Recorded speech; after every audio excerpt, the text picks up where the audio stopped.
A partir de agora, Aspirinios.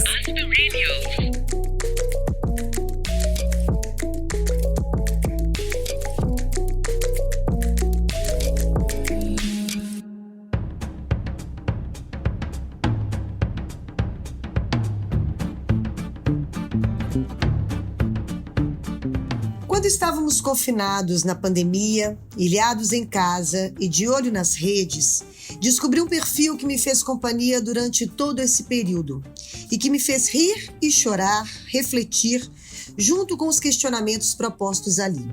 Começando sempre com o ótimo bordão "Tá boa?" e dotada de um humor bem refinado, a atriz comunicadora Babi Amaral vem desnudando vários temas, do espinhoso momento político à nossa condição de mulheres em pleno século XXI, com bom humor e leveza. E também quero registrar aqui um ótimo bom gosto musical e um gingado que é só dela. Afinal, descobri a sensacional cantora Indizara depois que vi um vídeo da Babi dançando despreocupadamente com a sua filha num dia qualquer.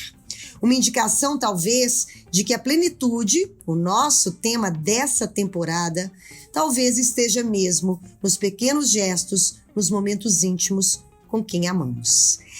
E, para ser mais auspicioso ainda, esse programa de hoje é o de número 100. E a gente tentou falar com a Babi várias vezes, várias gravações que não deram certo por culpa nossa, por culpa dela. Mas enfim, finalmente hoje estamos aqui nesse eclipse lunar para celebrar o episódio de número 100 de Aspirinios, que nessa temporada está tratando de plenitude. Babi, é uma alegria ter você aqui no nosso podcast. Gente, vocês vão me fazer chorar no início, assim, com esse texto maravilhoso. Que honra, que alegria! E, assim, que acontecimento está acontecendo. Realmente acredito que os astros trabalharam direitinho pra gente estar aqui reunida hoje, nesse episódio 100. Vida longa aí pro podcast. Incrível. Muito obrigada pelo convite. Realmente estou muito feliz de estar aqui. Maravilha! Oi, Nath! Oi, tá boa, querida? Tá boa? Tá boa? Tô boa, gente. Eu sou boa, né? Eu tenho uma resposta maravilhosa que eu não sei, Fê, se você já viu, que é quando a pessoa, nessa altura do campeonato, Brasil 2020, 21, 22, a pessoa pergunta pra outra, tá boa? A única resposta possível é a chaleirinha, que é... E isso eu acho que já tem muita coisa dentro, entendeu? Porque tá boa num contexto desse é complicado. Eu falo que se a pessoa responde que tá, eu já fico um pé meio atrás, assim. Já acho estranho. Quem tá feliz é esquisito, né? Mas assim, nesse momento, nesse contexto que eu tomei uma taça de vinho, eu tô boa, tá? Vou te falar agora, que eu tô boa. Nesse momento agora. Às 18h42, né? Assim, sim, agora. Não vi Globo News hoje, não sei o que tá acontecendo em Brasília, não sei como estão os números da Covid. Eu tô boa nesse momento. Exatamente. Pronto. Então eu acho que como diz o povo aí, os millennials, é sobre isso. É sobre isso. É sobre isso, gente. Ô, Babi, eu tava falando, né? A gente tá falando desse bordão do Tá Boa, né? Que você começa, né? Os seus vídeos todos com Tá Boa.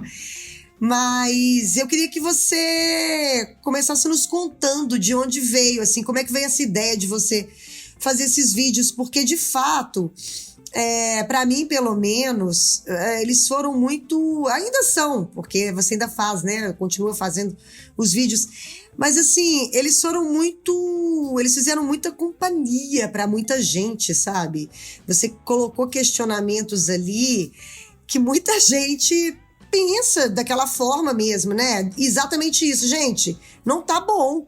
Ou eu tô ficando louca ou as pessoas, né?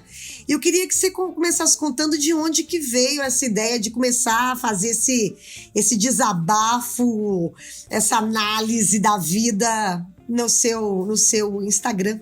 Pois é, primeiro dizer que eu continuo fazendo, mas que cada vez menos, porque o menino Marquinho, que eu falo, né, o dono da plataforma, tá obrigando a gente cada vez menos. O último vídeo que eu fiz, eu tinha 60 segundos pra falar um tanto de coisa, então o vídeo ele tá assim, a pessoa nem entende o que eu tô falando. Então, eu acho, e aí isso tem a ver com esse meu desejo de compartilhar, né, de fazer esse diário, porque ali é um diário, Fernanda, assim, as pessoas que, inclusive, vêm falar comigo, elas falam, nossa, me sinto sua amiga, desculpa, assim, do jeito que eu tô vindo te cumprimentar, mas, assim, você é minha amiga.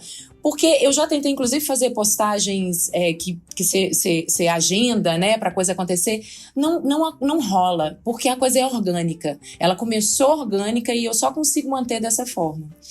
Eu sempre tive esse olhar para a rede social como um lugar de desabafo. Eu comecei escrevendo, então, acho que principalmente depois que eu virei mãe, virou um lugar, assim, eu falo que quanto mais a gente fala em voz alta, mais a gente também vai se escutando e as coisas vão fazendo, né, as fichas vão caindo. Eu, como atriz, por exemplo, eu só consigo decorar texto falando em voz alta. E aí, da escrita, quando começou a pandemia, em março, ou foi abril, eu não lembro quanto foi o primeiro, de 2020, eu começo a fazer os vídeos. O primeiro vídeo, inclusive, é um texto da Denise Fraga, que eu amo, que fala sobre uma crônica que ela escreveu também no início da pandemia, dizendo que ela estava na casa dela e, de repente, ela olhou na janela e ela começou a olhar o prédio da frente e ela começou a ver a movimentação em todas as janelas, em todas as casas, e começou a imaginar a vida dessas pessoas, e começou a pensar por que aquela mulher estava fumando na janela, por que aquela família estava... Enfim, ela começa a fazer, acho que, se eu não me engano, chama mosaico. E aí eu falei, quero compartilhar esse texto, e comecei a dar voz para essas palavras escritas. E as pessoas começaram a, enfim, escrever, dizendo que, nossa, me vi muito nesse texto. E aí um outro, e sempre numa tentativa também de, eu falo que é a palavra falada, né, de dar voz a textos escritos por outras pessoas. Eu acho que não tem nenhum dos textos que eu falei que são textos meus, talvez um.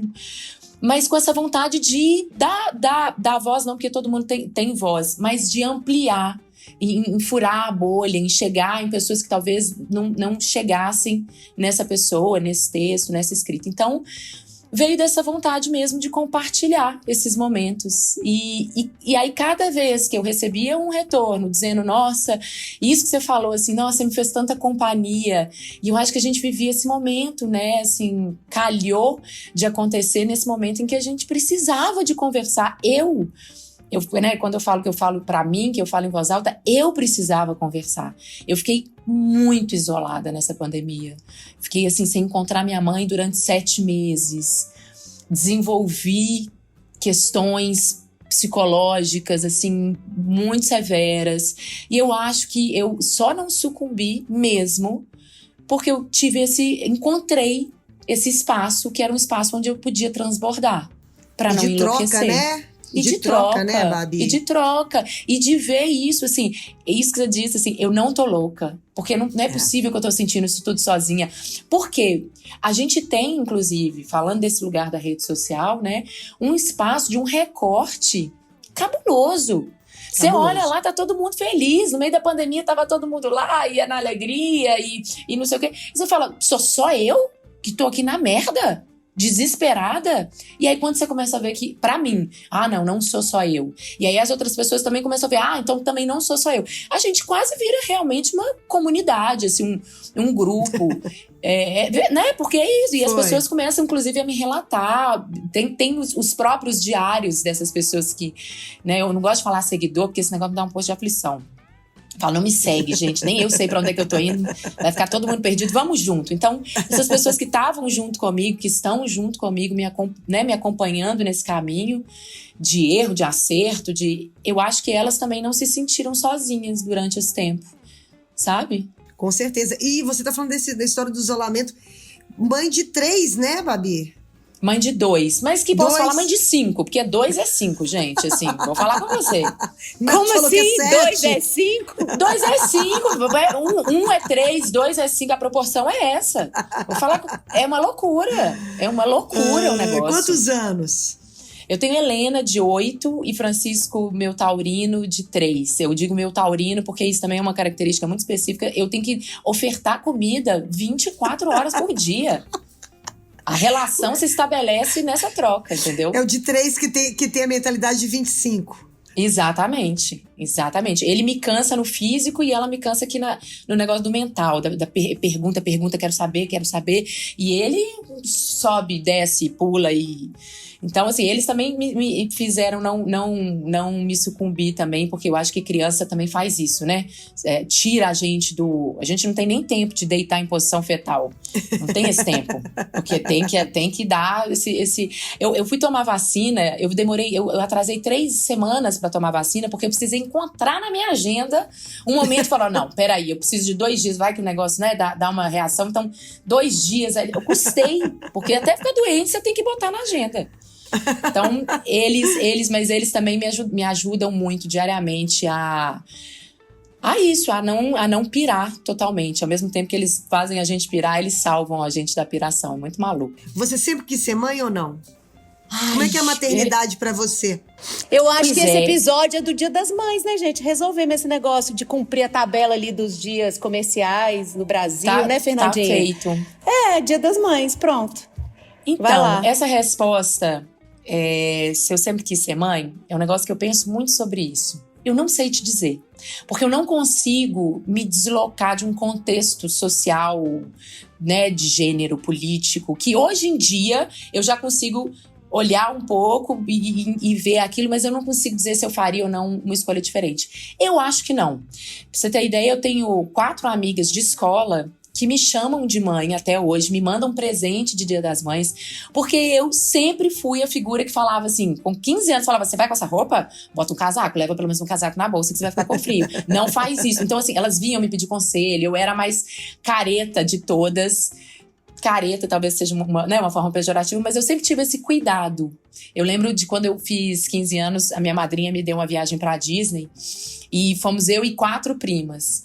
E eu lembro, não esqueço isso, a gente no avião voltando e elas lá e vendo filme, não sei o quê, aquela coisa. E eu fui com um primo mais novo, eu acho que ele tinha 2 anos, talvez na época, no colo, passando mal, ele vomitava, eu limpava. Então, assim, eu sempre tive essa coisa do cuidado, assim, eu sempre gostei muito. Mas é isso, né? A gente cresce aí num contexto que faz a gente acreditar que a gente nasce pra isso. Inclusive tem um livro da Lua, que é minha amiga, minha irmã, que eu amo, fiz o prefácio do livro, que chama Eu Não Nasci Mãe, que eu gosto muito porque traz essa outra perspectiva de que não, a gente não nasce sendo mãe, ou a gente não nasce para ser mãe, né? Isso talvez seja aí uma parte nossa. Mas eu me realizo em vários lugares, sim, sendo mãe. Eu gosto desse meu lado e das coisas que eu descubro e que eu ainda vou descobrir sendo mãe. Eu acho que é um desafio, assim, dos maiores que a gente pode passar nessa experiência aí que eles chamam de vida, né? Eu acho que é um desafio muito louco. Porque a gente vive coisas inimagináveis. A gente é colocado em questão o tempo inteiro.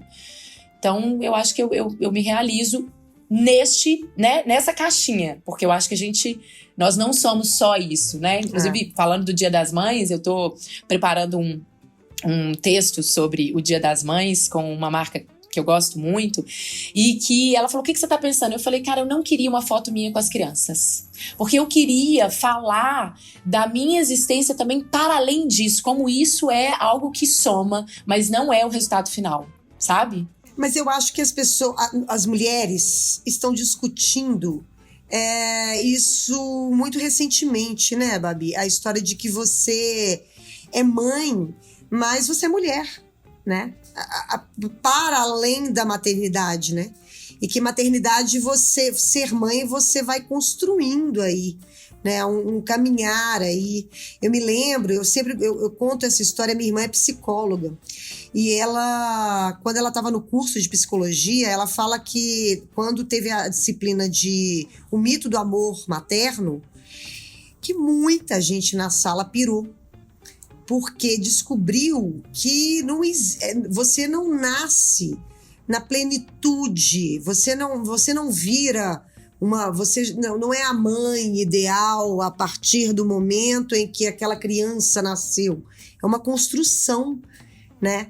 E isso eu lembro que várias pessoas, ela contando que várias pessoas na sala dela que tinham essa idealização do mito do amor materno, quando foram entender ali que não, piraram. E isso eu vejo que hoje é discutido muito mais sobre essa condição. E eu estava vendo outro dia também um desabafo de uma mãe, ela contando que ela tinha o neném tinha nascido e tal, e tudo, então foi a primeira saída dela. Não sei se foi para encontrar os amigos e que ninguém perguntou como ela estava. Todo mundo perguntou como estava o neném. Ela tava, o texto dela era questionando, falou assim, gente, beleza, ok, né? Super feliz em ser mãe. É fofo, é lindo, é feito pra isso, né? Nem nasce bonitinho pra isso. Mas e aí? E aonde eu me encaixo aí como mulher nessa história, sabe? Então eu não sou mãe, a Nath não é mãe, mas eu acho muito legal essa discussão que que a gente tem visto mais entre as mulheres, para tirar um pouco dessa mitificação da maternidade, inclusive para mulheres que nunca quiseram ser mães também, né? Que é o meu caso, por exemplo. Mas e você, demais. Primeiro isso, assim, que libertação que é você falar, eu fiz essa escolha, eu não quero, e assim, a sociedade vai te olhar com o nariz torto, mas você tá preparada, né? Tá. Porque é isso, nem todo mundo tá preparado pra... Eu vou talvez usar uma expressão ruim, mas comprar essa briga. Mas é uma briga. Mas é isso mesmo. É uma luta, né? E uma aí briga. você fala, nem você nem Nath são mães, mas vocês são filhas, que é uma outra questão também. Que essa discussão leva a gente para um lugar de olhar para as nossas mães também de um outro jeito. Total. Quando eu me tornei mãe, uma das fichas grandes que caiu assim para mim foi isso. Foi olhar pra minha mãe também e ver ela como mulher. E aí você começa... As coisas, eu chego a arrepiar, assim, mas as coisas tomam uma outra proporção, sabe? Você entende que ela é uma pessoa que... E é isso, ela tem várias caixinhas e uma delas é aquilo. A minha sogra, maravilhosa, que já não tá nesse plano, ela falava uma coisa que eu acho... que eu levo pra minha vida, que é isso, né, da gente não nascer mãe, de ser uma construção. Ela falava com o Thiago, meu marido, quando ele tinha 5 anos, ela, né, que a gente vacila o tempo inteiro. Então ela falava, filho, desculpa, errei, eu nunca fui mãe de um menino de 5 anos, eu tô aprendendo junto com você, vamos lá. Só que ela falou isso a vida inteira, até o dia que ela morreu. Então, o menino tinha lá, o homem feito de barba, tinha lá seus 40 anos, e ela falava, filho, errei, vacilei, desculpa, nunca fui mãe de um cara de 40 anos, nunca vivi essa situação que a gente... Porque é um eterno aprendizado, né? Então, isso é uma das coisas. E uma outra coisa que você falou... que tem a ver, inclusive, com isso, com essas pautas que eu tento levantar, que é a tal da maternidade real, que eu morro de aflição dessa palavra, dessa expressão maternidade real. Porque o que é maternidade real? O que é maternidade real, gente? Nem sei o que é isso. Entendeu? Então, a maternidade real, Nath, eu acho que, e aí é onde eu tento fortalecer a causa, ela vem muito nesse lugar nesse contexto, de novo, da rede social, de desmistificar eu lembro, gente, eu amamentando a Helena, eu pegava ela, tinha um filete de sangue saindo da boca dela, do meu peito, e na minha cabeça só vinha a imagem da Juliana Paz no cartaz que eu vi, lá na Odete Valadares, com uma camisola de renda branca, e a criança, e eu falava, meu Deus, por que comigo tá sendo assim?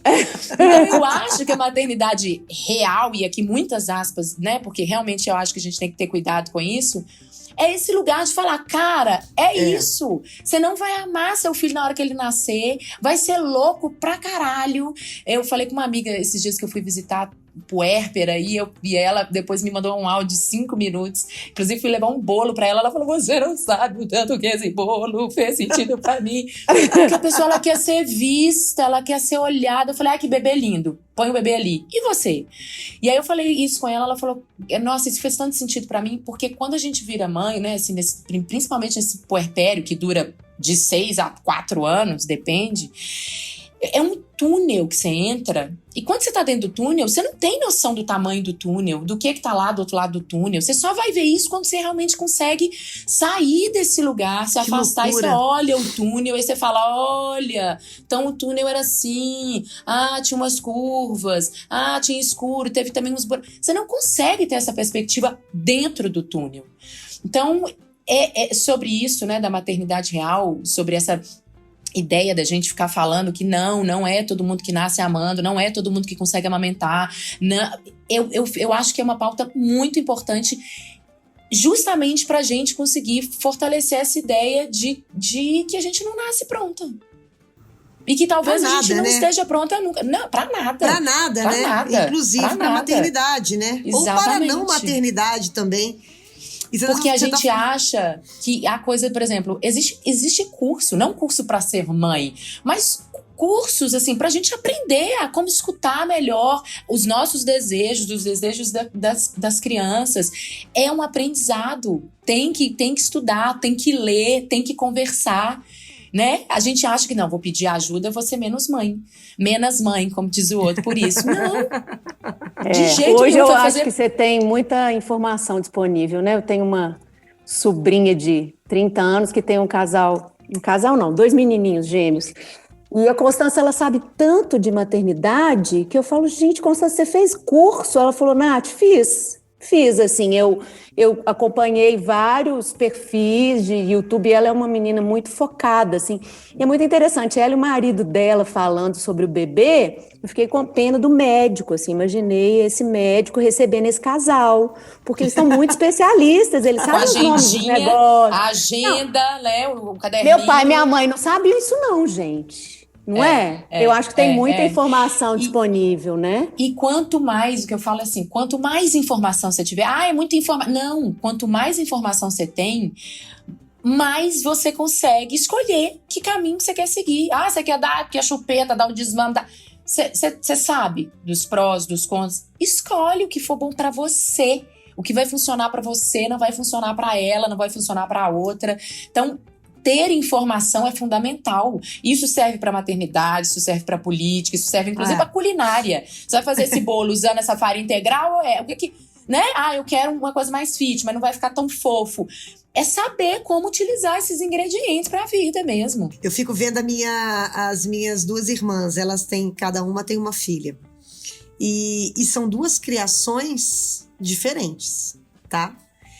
A mais nova é aí a sobrinha da Nath. É livro, é aquela coisa meio... A menina tem que comer de tanto em tantas horas, tem que dormir tal hora, e tem que fazer não sei o quê. E a outra não, a outra a psicóloga já é tipo assim, vai no natural, sei que não pode dormir de tarde depois da aula, mas vamos tentar, porque senão não dorme de madrugada, mas também não tem tanta coisinha, e cada uma tá aí no meio. E com certeza, você sendo irmã das 2, você vai me dizer, tem a ver com a personalidade delas, tem a ver com o que elas dão conta. Tem. Isso eu dou conta, isso eu não dou conta, isso funciona pra mim. Porque é isso. E tem minha mãe botando lenha na fogueira, como vó. Maravilhosa. Que tá aí porque pra ainda isso. Tem isso. Que fez tudo, que provavelmente fez tudo diferente e que deu certo também. E que deu certo, né, gente? Deu certo. Eu tinha brigas homéricas com a minha sogra. Eu não esqueço uma briga que a gente teve, Helena novinha, com muita cólica, e ela falava, você tem que dar um chá de camomila pra essa criança. Eu assim, eu não vou dar nada até os 6 meses, além do meu leite, blá, blá, blá. E aí hoje, e aí é só o tempo que, né, que faz a gente ter essa visão, eu penso que assim, se eu tivesse dado chá de camomila, a menina não ia ter morrido, não ia ter tido nada, talvez tinha resolvido, talvez não, mas a pessoa ia ficar tranquila. Mas eu também, como mãe de primeira viagem, tinha as minhas diretrizes, as minhas crenças, que, né? Então, assim, é o tempo também, né, gente? É o tempo que faz a gente ter eu só consigo ter essa conversa por causa dessa perspectiva do túnel que eu tenho agora. E tem uma coisa também que eu falo muito com as minhas irmãs, sabe? É engraçado a gente tá tendo esse papo aqui, porque eu tô vendo mesmo, de fato, como as duas, né, criam as meninas. Mas tem uma coisa, uma linha mestra que vem aí, é da minha família mesmo, que é... Eu falo, gente, tem que criar meninas legais, sabe? Eu sempre falo isso. Não interessa se vai tomar chá de camomila, se não vai. Se tem que comer de 3 em 3 horas, se não tem. Se tem que dormir meia-noite ou 8 horas da noite. Mas eu acho que a linha mestra da história é criar meninas saudáveis, de mentes saudáveis, crianças legais, sabe? Que não vivam numa bolha, que, sabe? Que tenha... Que inclusive o que a gente teve na minha casa também, sabe? E eu acho que isso, se eu fosse mãe, eu ia ser muito preocupada com isso, sabe? Em criar um ser humanozinho que fosse uma pessoa bacana, sabe? Legal com as pessoas. Respeitar esse o objetivo. As pessoas, sabe? Sem ter preconceito, eu acho que eu ia ser a minha... E é o que eu tento, como tia, incutir nas minhas sobrinhas, sabe? Uma de 5, uma de 3, já desde cedo. Sabe? Demais, então, assim, Fernanda. seria a minha maior preocupação, e é a preocupação mesmo que eu tenho como tia dessas duas meninas. E é o maior legado que a gente pode deixar. Porque se teve a chupeta, se não teve, se dormiu no horário, se viu televisão 1 hora, 2 horas... A televisão é até mais tensa, porque eu acho que ela, sim, tem uma relação direta. Mas é o que fica. Eu tenho uma bandeira, né, muito forte pra mim, que inclusive caminha junto com o Eitaboa, é o Há Algo Maravilhoso Acontecendo, né? Que realmente é algo que é meu mantra diário. E posso depois contar um pouco dessa história de onde vem, mas eu tive há pouco tempo um diagnóstico de uma síndrome super rara, difícil, enfim.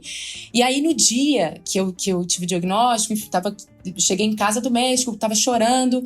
A Helena, que é a minha mais velha, pisciana, eu falei do taurino, ela já é a pisciana, é a pessoa dos cristais, é a pessoa do altar. Ainda bem, né, Babi? Ainda bem, que dá uma balanceada. Me identifico. Entendeu? Ela é a figura que de manhã foi tomar vacina com um cristal que ela deixou tomando sol 2 semanas, enfiou, gente, ela, depois que eu vou descobrir, enfiou um cristal na meia, morre de fobia de tomar agulha, e ela falou, consegui, sabe por quê? Tirou o cristal dela. Mas o que eu quero falar? Estive lá, o diagnóstico tava lá chorando.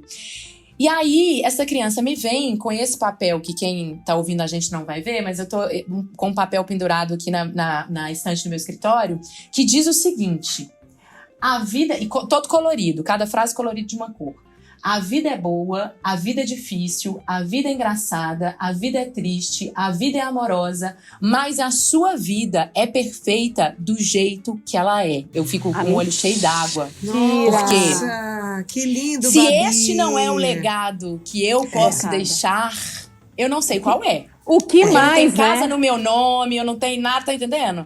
Eu só tenho isso, então assim... Ela, é isso, não tomou chá de camomila, mas fez não sei o quê, tomou chupeta até uns sei lá quantos anos, tomou leite em pó. Mas isso aqui é a minha semente do mundo. Que quando eu for, eu sei que tá ali plantadinha e que logo floresce.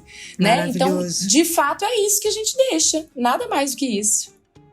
Conta pra gente a história da Algo Maravilhoso Acontecendo. Algo maravilhoso acontecendo. As coisas, né, elas acontecem, eu tenho muito isso, assim, que a coisa acontece porque tem que acontecer. Eu tive um episódio muito louco, que foi quando o Domingos Montanheguer morreu, né, naquele acidente trágico. Eu conheci Domingos em festival de circo, enfim, a gente não era amigo nem nada, mas eu lembro que eu fui tomada por um horror quando eu soube. Eu fiquei chocada com o que tinha acontecido. E, assim, mexeu muito comigo. E desde então, isso foi setembro de 2017, desde então, eu comecei a ler muito sobre morte. Comecei a me interessar por esse assunto, comecei a pesquisar, a ver filme, a conversar com as pessoas. Tem um livro, inclusive, que é meu livro de cabeceira, que é o livro tibetano do Viver e do Morrer, que é maravilhoso. Ele é grande assim, mas você vai lendo ele com o tempo, você volta. E aí, em 2018, um ano depois, a minha sogra, que eu tanto cito aqui, tem um ataque fulminante, cai morta. Da hora pra outra, comendo uma mexerica. Tava num show, ela assim, com todos os exames perfeitos, uma pessoa completamente ativa, caminhava todos os dias, enfim, essas coisas. Tem um ataque fulminante e morre. E foi muito, muito traumático pra mim. Eu fui a figura que recebia a ligação, eu avisei aos filhos, enfim. E aí, eu lembro que nessa época eu falava, então eu acho que na verdade esse aprendizado todo que eu tive até agora foi para chegar nesse momento. Foi um preparo para eu chegar aqui e ter minimamente um chão assim para tatear. Achava eu, 2018. 2018, julho. Em agosto, depois de 2 anos tentando engravidar, eu engravido, não sei nem como, não lembro nem onde, porque a gente tava tudo doido, fico grávida do menino Francisco. E aí, em 2019, abril, ele nasce. Mas ele nasce em qual circunstância? Eu, com 36 semanas, eu engordei 26 quilos. Nadando todo dia, comendo super bem e engordava, inchava. Vocês virem a foto que eu já até publiquei, acho que no ano passado, quando ele fez 1 ano, foi a primeira vez que eu publiquei essa imagem, porque ela é muito chocante, assim, deformada. A gente descobre, e os exames todos dando ok, mas nesse dia específico dá uma proteína na urina, e eu descubro que eu tô com uma pré-eclâmpsia seríssima, gravíssima. Corro pro hospital. Vou para 2 maternidades, Santa Fé e Neo Center, e as 2 maternidades negam a minha entrada. Eu escuto a pessoa falando isso por conta de alto risco de morte materna. Eu assim, com o menino aqui, Babi. Aí eu falo, o que eu vou fazer? E por que eles fizeram isso? Realmente, como o risco era muito grande, são 2 maternidades que não têm UTI materna. Então, se desse ruim, ia dar ruim. E aí, minha doula maravilhosa, Lena Bezerra, me manda pro Odilon Berens. Para quem não é de Belo Horizonte, o contexto do Odilon é um super hospital do SUS, mas daqueles assim, que você encontra a pessoa de tudo quanto é jeito. Fui eu parar no Odilon, e eu assim, era a pessoa que tinha a gente chama de, como chama isso? É tipo um roteiro do parto, a música que você quer ouvir, tem a playlist, tem o negócio do óleo de camomila, tem assim, toda preparada no enxantê. Chego eu no Odilon, e aí a enfermeira a médica que me atende por indicação da Lena para ver o que a gente fazia, para onde que eu ia, ela fala, seus exames estavam ruins, agora estão pior.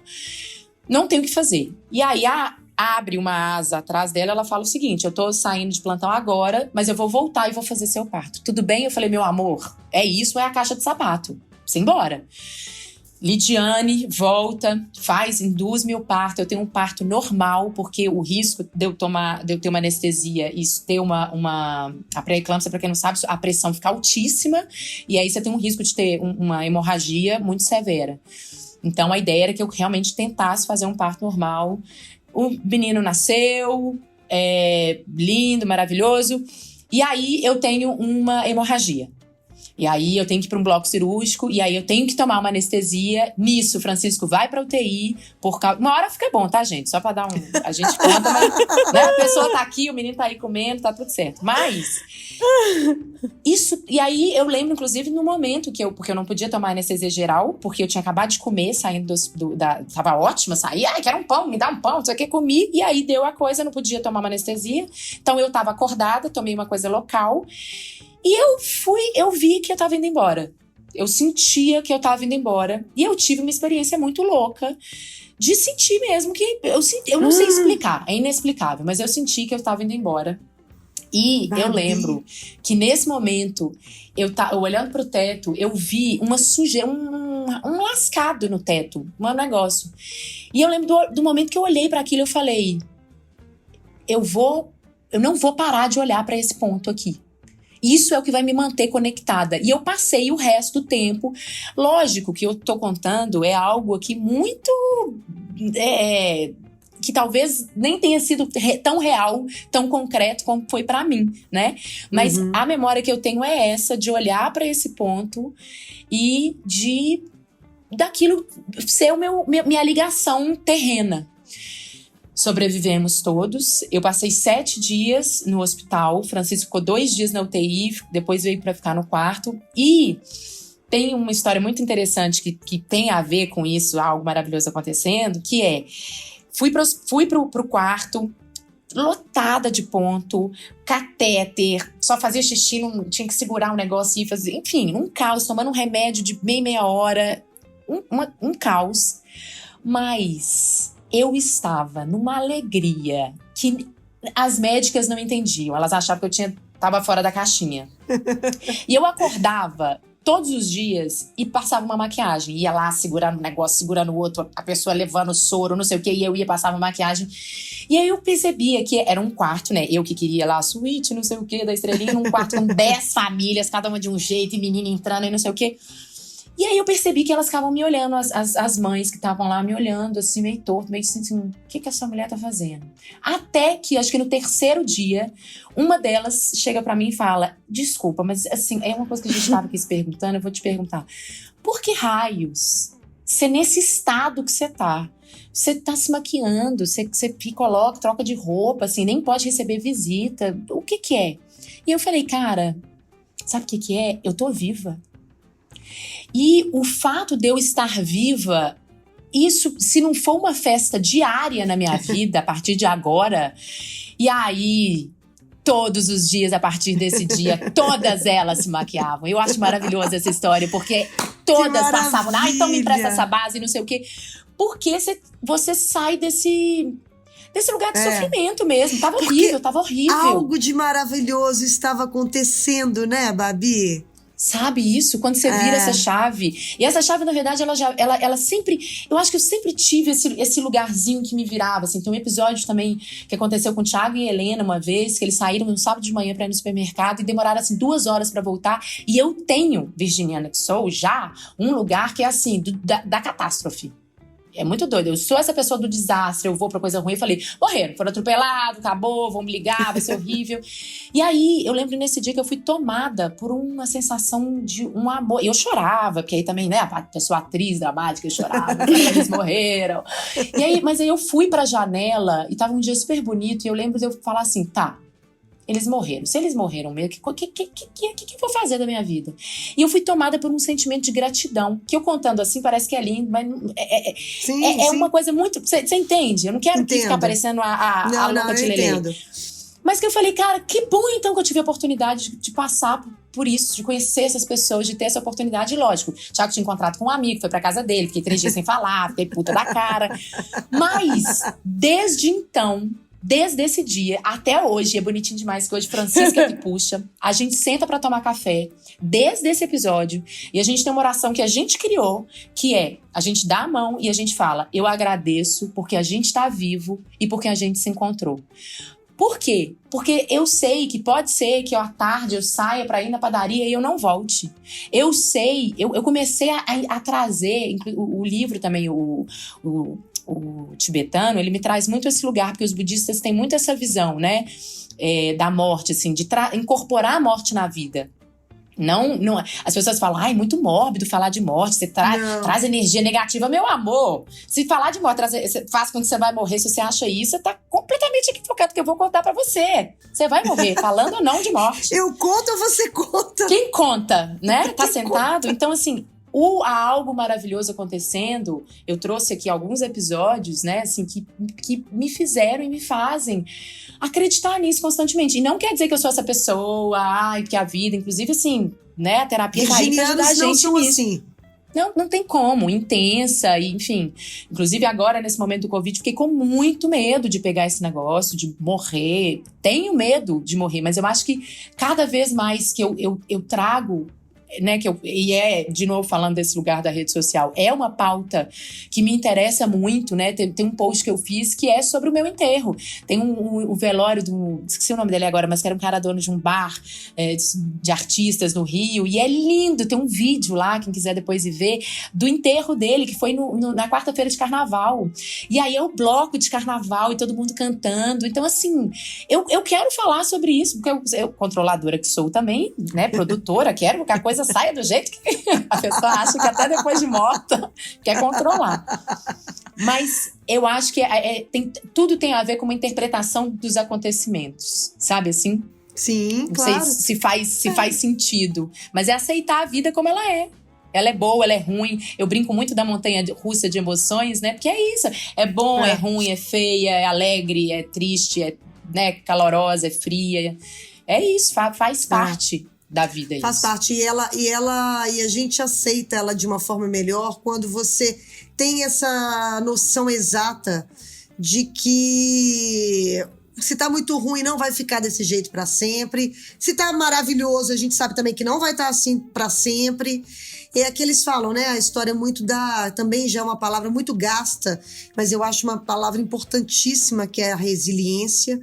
E resiliência não quer dizer conformado, né? Você ser resiliente é diferente de você ser conformado, mas é você saber esperar mesmo, né? É você saber que tem horas que você precisa de fato se recolher, tem horas que você precisa de fato se jogar e avançar. Né? A vida ela é dessa forma, e eu acho que resiliência é uma palavra que resume isso de uma forma muito, muito bacana. Essa temporada a gente está tratando de plenitude. Já chegamos à conclusão, conversando com todo mundo, inclusive a gente, né, Nath? Que não existe a plenitude, não existe uma pessoa que seja plena 24 horas por dia, para sempre, enfim, né? Mas a gente está perguntando para as pessoas o que é para você ter ou ser uma pessoa plena. Ou ter plenitude, ou estar correndo atrás da plenitude, não sei. Eu acho que é estar correndo no gerúndio. Estamos indo em busca de, né? Que é isso que Nath falou no início. A pessoa tá plena, totalmente plena, tá errada, tá equivocada, misturou o remédio ali, né? Deu uma de Regina Duarte, misturou o remédio com o negócio da bebida, não funciona. Com certeza.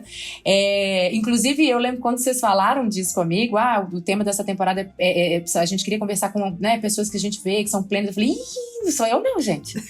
Mas eu acho que justamente tudo isso que eu disse, assim, a busca por isso.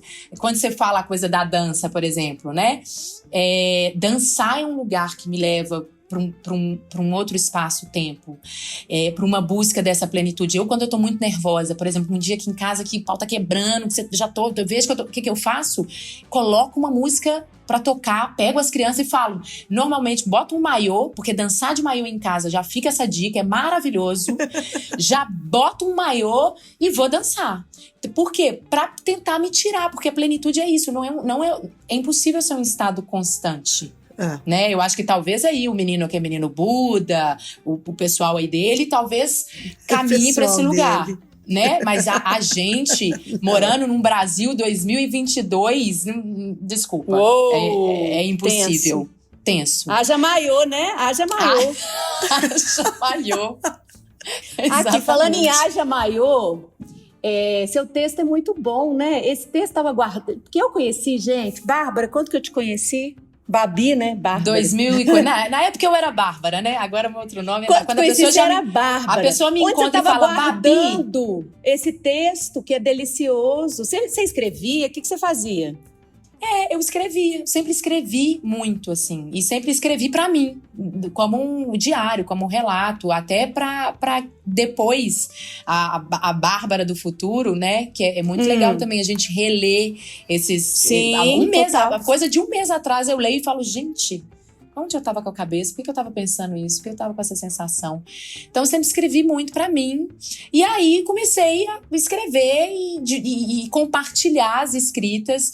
E aí, isso, né, gente? Quando você compartilha o negócio, aquelas que tá ganhando nada para falar o slogan da marca, mas compartilha o momento, compartilha a vida. É isso, você começa a ver que você não tá sozinha nessa história toda. Então, é isso. E sempre, Nath, também com muito medo, né? Assim, a gente tem muito medo de expor as nossas coisas. Eu lancei um podcast de sábado que tá aí, eu tô em trabalho de parto desse podcast faz 3 anos.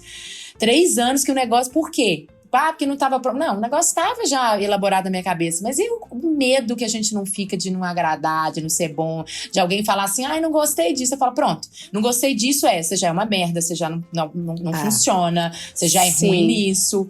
Então é um trabalho, né? Você colocar no mundo uma coisa, uma escrita, ou a sua voz, ou a sua cara.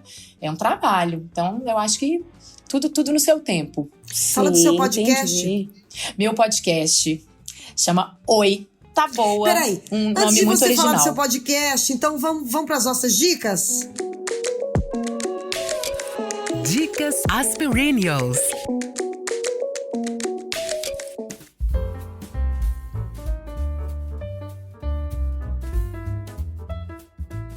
Oi, Tá Boa, um podcast que poderia ter sido um áudio enviado no grupo de WhatsApp, mas virou um podcast. A ideia, né, o meu desejo, na verdade, de ter esse podcast é porque, às vezes, eu fico muito cansada de ouvir só a minha voz. É muito legal eu falar e ver que outras mulheres, são mulheres, eu falo 99% com mulheres, e ver que essas mulheres se identificam. Mas começou a me incomodar ser só a minha voz ali, inclusive de registro mesmo, né? Eu queria ouvir sotaque, eu queria ouvir outras temperaturas. E aí o Oi, Tá Boa nasce desse desejo, e a gente tá contando aí já com 106, eu acho, colaboradoras. A gente tem um grupo no Telegram, onde a gente tem um áudio gatilho, que é enviado por uma delas. E esse áudio gatilho, ele é o norte de cada episódio, e a gente conversa sobre isso, e enfim, tem referências, tem o que eu penso, eu falo que é praticamente um áudio stories, sabe, stories, que tem assim, indicação de um negócio, uma receita de um bolo, uma pessoa declamando a poesia, é um shuffle, mas que eu fiquei muito feliz com o resultado. O primeiro episódio está no ar, tá no Spotify e em outras plataformas também. E eu tô muito feliz, primeiro porque conseguir tirar uma ideia que tá dentro da cabeça da gente e colocar ela pra fora já é um evento, né, assim, que precisa ser celebrado. E por ter conseguido fazer, eu acho que tem muito ainda que a gente pode melhorar, mas fazer o que estava dentro da minha cabeça, assim, conseguir concretizar isso, eu tô bem, bem feliz. Hoje eu recebi vários comentários, inclusive, que eu fiquei felicíssima, de pessoas falando, nossa, adorei, que bom que você fez isso e tal, e a maioria dizendo a mesma coisa, achei muito maluquinho, custei a entender, e eu falei, que ótimo, porque eu realmente não queria fazer uma coisa que fosse, assim, que você escuta e absorve, assim, eu tem a ver comigo, eu acho, isso de às vezes não fazer sentido, fazer sentido também é bom demais. Um filme que você assiste e que você entende uma coisa, a colega do lado entende outro, bate pra você de um jeito, pra outra. Me interessa muito isso. Então, eu acho que eu consegui, nesse formato, chegar nesse lugar. Então, minha dica é ouçam Oi, Tá Boa e compartilhem aí o que vocês acharam. No primeiro episódio, inclusive, eu falo sobre quem a gente é quando não tem ninguém olhando e sobre isso, né, dessa vontade nossa de ser aceita.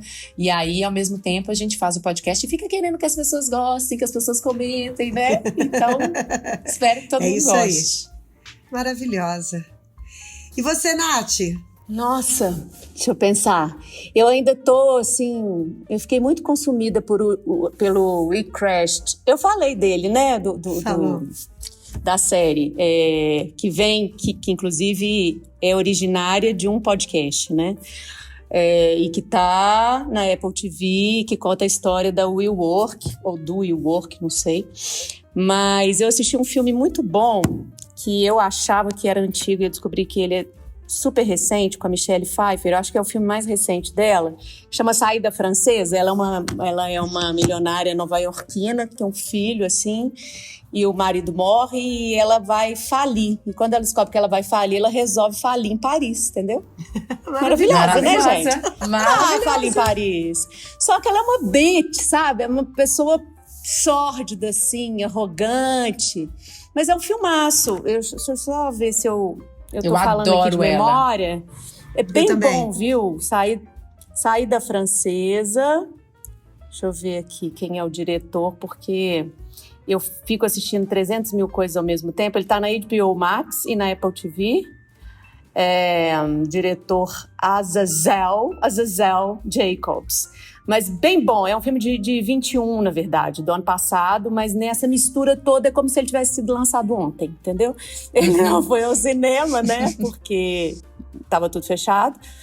Mas é isso, ela tem uma herança, e ela ganha um pouquinho dos bens finais e ela resolve, então, que ela vai falir em Paris. Eu achei chique, assim. Quero falir em Paris. Não é, não gente? Eu achei. Eu não quero falir, não. E ela tá, assim, apesar de todo o procedimento que passou ali por aquele rosto, que você vê que é notório, ela não precisava. Mas apesar disso, eu achei que ela tá super bem como atriz, bem como mulher, assim, como mulher enquanto ser humano, entendeu? Entendi. Não, sério. Não, é sério. O filme é gostoso, achei bem gostoso. Saída Francesa. Tá, gente, eu não tenho dica, porque eu resolvi viver. Olha! Isso é uma dica maravilhosa, né? Que bafo, Fernanda. Não é isso, é porque, na verdade, gente, eu não consigo ver nada durante a semana. Porque eu acordo muito cedo, acordo com as galinhas e durmo com elas. Então eu não consigo ver televisão durante a semana. Meus filmes e dicas e séries é tudo no final de semana. Desde a semana passada eu fui no Orquestra do Preto, musicando o filme O Garoto, do Chaplin, sabe? Foi o primeiro evento em teatro, assim, que eu fui depois da pandemia. Eu fiquei emocionadíssima. Um espetáculo maravilhoso. E durante a semana acabei não vendo nada. E esse final de semana, gente, eu fui encontrar com amigos que eu não me reunia há tempos, que era minha turma, minha panelinha lá na Globo, quando eu trabalhei na Globo. Tem um que mora no Rio de Janeiro, que estava aqui em Belo Horizonte, juntou todo mundo. Então, assim, a gente encontrou, enfim, no domingo, encontramos no final de semana. Então, assim, eu fui viver. Mas isso tá é uma dica, isso não certo, pode gata. ser uma dica maravilhosa. É uma dica maravilhosa. Vão encontrar seus amigos. E no sábado Vai eu fui viver. ver a Fernanda Takai, sabe? Num espetáculo, no disco novo dela. Aquela menina tão delicada, gente. Ela é tão bacana, sabe? Com letras tão bonitas. E foi um espetáculo tão... no meio dessa brutalidade que a gente está vivendo, né? Nesse ódio, das pessoas babando o ódio.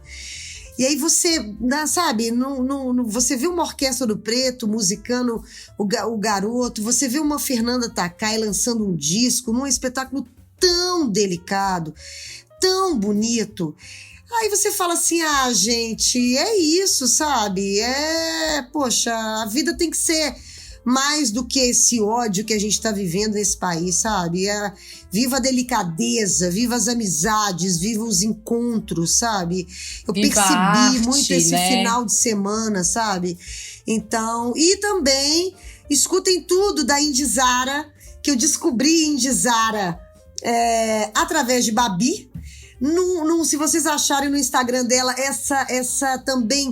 esse vídeo que é pura delicadeza dela dançando com a filha dela, que me tocou muito quando eu vi esse vídeo. E que o então texto, também... eu não sei se você lembra o texto dessa postagem, eu lembro que eu tava grávida de Francisco, com 6 meses grávida. O texto quem vê esse vídeo não imagina que 2 minutos depois essa criança estava numa pirraça descomunal. Porque é isso, é um recorte. Ai, que linda, que mãe, plena, maravilhosa. Você estava pleníssima. Mas é isso que tá. Assim, eu achei legal porque tem esse contraponto. Você colocou isso no texto, mas aquele vídeo me fez muito bem, sabe? Assim, aquela delicadeza ali também estava muito com aquela música linda, né? E o Weekend Dance. Ela comentou essa postagem. Chegou jura? até ela, juro. Eu quase Que morri. lindo, Babi. E pegando um gancho, Fê, só pra fechar, eu falo muito, mas isso que você fala me pega muito. Né? Você fala, não tem dica, eu vivi. A vida, outra coisa que eu falo que é isso, né? A vida tá acontecendo agora. Então, não tem dica melhor do que essa. A gente fica esperando. Vou esperando aquilo, esperando agora. Tá? Esse estado de presença meu, de vocês aí agora, conversando, trocando. E eu acho que a gente tá num momento e estamos adentrando. Quando você acha que estava ruim, pode piorar. Num momento de tanto ódio, isso que você falou, de tanta coisa ruim, que eu acho que uma dica maravilhosa é se a gente precisa se nutrir de coisa bonita. Isso. Eu falo isso muito, a gente precisa se nutrir de arte, de música bonita, de teatro, sabe? A gente precisa se nutrir a alma, porque são tempos difíceis para os sonhadores, né? São tempos difíceis para os sonhadores. Imagina, se nutrir de pessoas que tem a mesma energia que você, que quer o seu bem, sabe? Que você quer o bem da outra. Porque é só assim que a gente vai conseguir seguir o baile. E na dúvida, bota um esparadrapo no umbigo, bota um copinho de água potável na hora, entendeu? Tem as dicas também pra dar uma fechada no corpo. Coloque um maiô, uma música da Indizara e vai.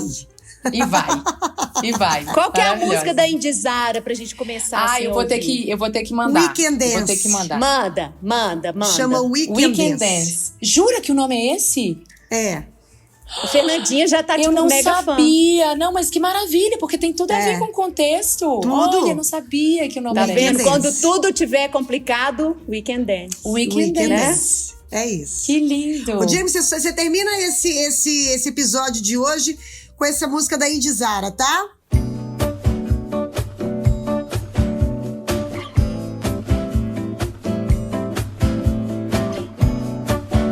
Adoro, James. Tá, eu tenho James no meu podcast, eu falo, produção, não tem ninguém da produção, sou eu mesma, mas eu adoro falar produção, é o James. Produção, chama o James, pode chamar o James, a gente deixa. James, então tá, James. Adorei. Chama o James. Ai, muito bom. Qualquer coisa, chama o James. Qualquer coisa, chama o James. Babi, querida, foi uma alegria, eu acho assim...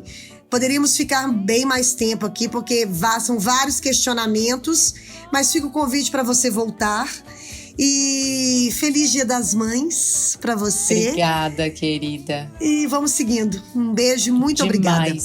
Obrigada demais. Mais uma vez, comecei dizendo que eu me senti honrada, agora estou mais ainda. Episódio 200, estarei aí. A gente pode ser sempre assim, 100, 200, 300, a gente faz uma coisa mais pontual. Nath, amei te rever, te encontrar. Né? Muito bom, muito bom. Maravilhosa essa troca. atriz, gente. Que surpresa, assim, como que você conseguiu revolucionar. Imagina eu poder falar da sua vida, nem sei em que ponto você estava, mas assim, tirar de dentro, né, essa borboleta, né? Isso aí. E James também, querido. Obrigada por tudo.